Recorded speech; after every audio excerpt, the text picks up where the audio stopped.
What up, ninjas? I want to talk to you guys tonight about quitting Jiu-Jitsu.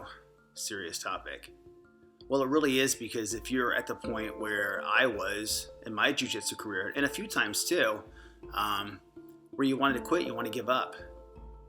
And I know what that's like. I spent 13 years at brown belt. Not from white to brown belt, but 13 years at brown belt. Literally 13 years.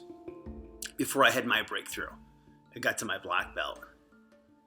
And there was a point where I could have easily have quit. And I had just about quit. And I look back on that, and as hard as it was to, spend that much time at brown belt, I learned so many great lessons, and it all unfolded exactly as it was supposed to unfold. Because had it not unfolded like that, we wouldn't be having this conversation right now. I wouldn't be doing the things that I'm doing right now.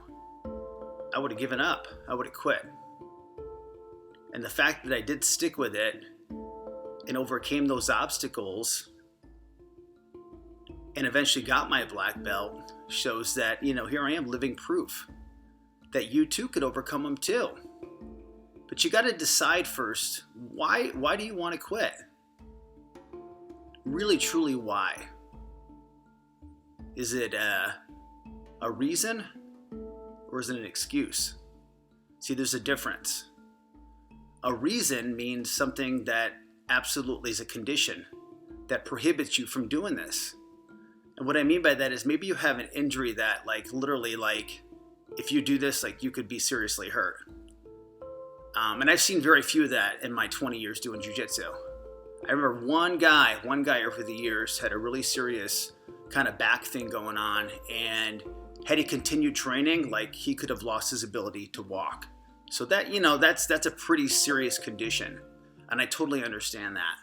But I've also seen people over the years have what I thought were going to be very difficult obstacles physically to overcome, overcame them and proved everyone wrong, and they trained jiu-jitsu. So, the physical limitations I really feel like can be addressed. Maybe you have an injury, and so maybe there's ways that you have to adapt your game in your jiu-jitsu to work around it. And that's the best part about jiu-jitsu. That's the best part. That you do not have to adapt to the art will adapt to you. That's powerful. That is seriously powerful. Because what that means is that if you only have one arm that you can use to train, you can figure out a way to do that. Or you have the ability to use one leg and so forth. And you can adjust your training, the volume that you train at, the intensity that you train at, to accommodate a lot of different levels and a lot of different scenarios. So I want you to think about, if it's an injury situation, how can you work around that? How can you be resourceful and adaptable so that you can continue your journey? And if it's a situation where you're just getting banged up all the time and you're tired of the injuries, man, I know what that feels like. I know what that feels like. I feel for you. But that's where you have to delve into some personal growth. And you have to figure out, why am I getting injured? Why is this happening? Is there something that I'm doing in the way that I'm training, or the level that I'm training at?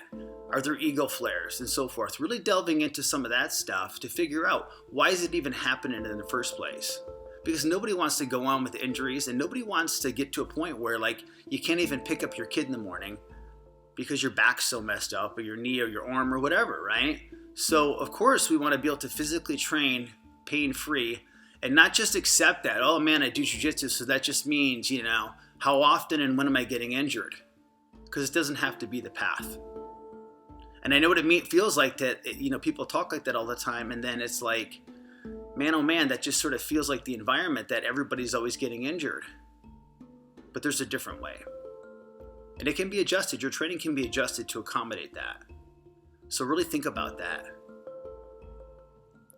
The other part of it is maybe you're getting crushed all the time, and mentally jiu-jitsu is getting really hard. Well, man, that's what makes jiu-jitsu so awesome, truly, is that it's every time you train, you get immediate feedback. You know how you're doing, or not how well you're doing. And sometimes that can be hard, mentally frustrating, Because as an adult, and I'm nearing 50 years old, as an adult, at this age, you sort of get to the point where you feel like my life is pretty settled and like I'm not facing these life and death challenges anymore. And then all of a sudden you come into jiu-jitsu and you feel like you're facing these life and death challenges again on the mat. And it can be a lot mentally to overcome. But I got to tell you that that's where the true growth as a human being really starts to happen. That self-inquiry. That's powerful. It's very powerful. But it can be hard because, that's why they call them growing pains.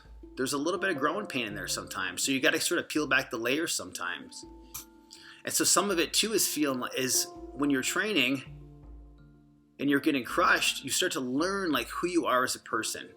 And that can be hard to deal with. As you're being crushed, you start to say to yourself, oh man, I want to give up, I want to quit. And so sometimes you do give up and quit. And it's hard to face that.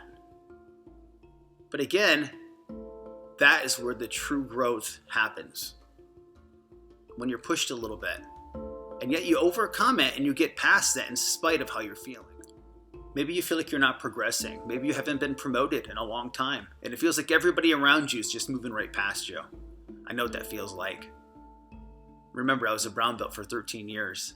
But it wasn't forever. It was for 13 years. And it could have been a lot shorter than that. And I wish someone would have had this conversation with me. But here I am talking to you right now. So if you feel like you're not progressing, talk to your professor, create some dialogue. Ask them, what can I do to move forward in my training? How can I create a new course for myself?